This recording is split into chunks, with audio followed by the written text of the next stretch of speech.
Now, I don't want to be the guy that hypes up Dragon Ball Xenoverse 2 for no reason, because let's be honest, just by looking at the trailer, it's going to be a more advanced / polished version of Xenoverse 1. However, since then, Bandai have come out and said that Dragon Ball Xenoverse 2 would be the most detailed Dragon Ball game to date, and I don't have any reason to doubt their word, so here are the 7 ideas that will make Dragon Ball Xenoverse 2 the best of its kind. Taking out the first spot, something I would think that is universally requested, we have more characters. The original game wasn't too focused on having a large roster as much as it was player customization. However, in Xenoverse 2, there needs to be both. I'm talking about adding in guys like second and third form Frieza, Majin Buu with Gohan absorbed to say the very least. Honestly, we probably won't be getting a Budokai Tenkaichi 3 type roster because DIMPS, the guys who are working on Xenoverse 2, have never really been about huge character rosters. If we go back and look at the game that they've made, we have the Budokai series, that's 1, 2, and 3. They also made Burst Limit, and none of those games had absolutely mind-blowing rosters, but even still, for Xenoverse 2 to be the best it can be, we need some more characters. Coming in at number 6 is an original story, or something completely different.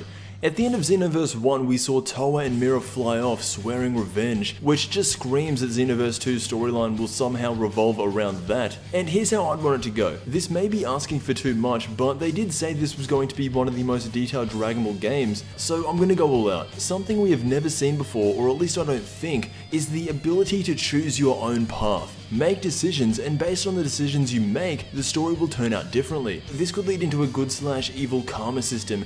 Maybe you could join up with Frieza while he's fighting Goku, killing him, and that could impact the rest of the story. Honestly, I would love to see something like that.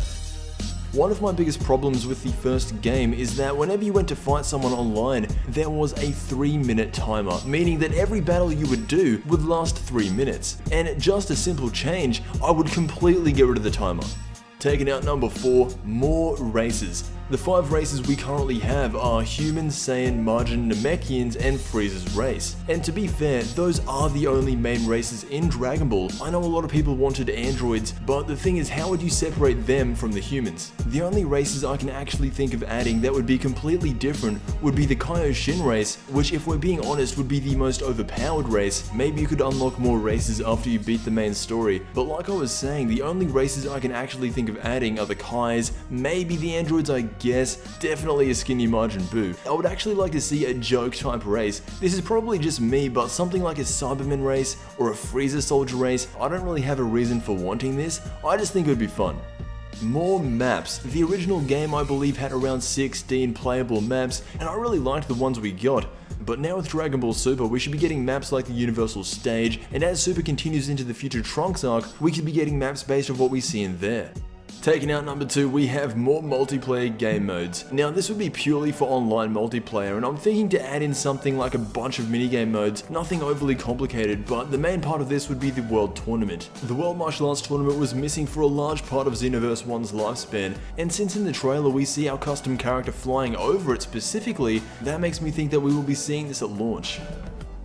Now the final thing that would make Xenoverse 2 stand out from all the other Dragon Ball games would be to somehow tie in your original custom character that you made in the first game and involve him in the story. I don't really mean the ability to play as him, although that would be cool too, but considering we saw a hologram statue of the custom fighter from Xenoverse 1, that makes me think that there could be a way to transfer save data and actually have your original custom character be a part of Xenoverse 2. Anyway, that has been 7 ideas that could make Dragon Ball Xenoverse 2 the best it could be. Expectations are very high for this game. I want to thank you all for watching, and as always, I will see you in the next Dragon Ball video.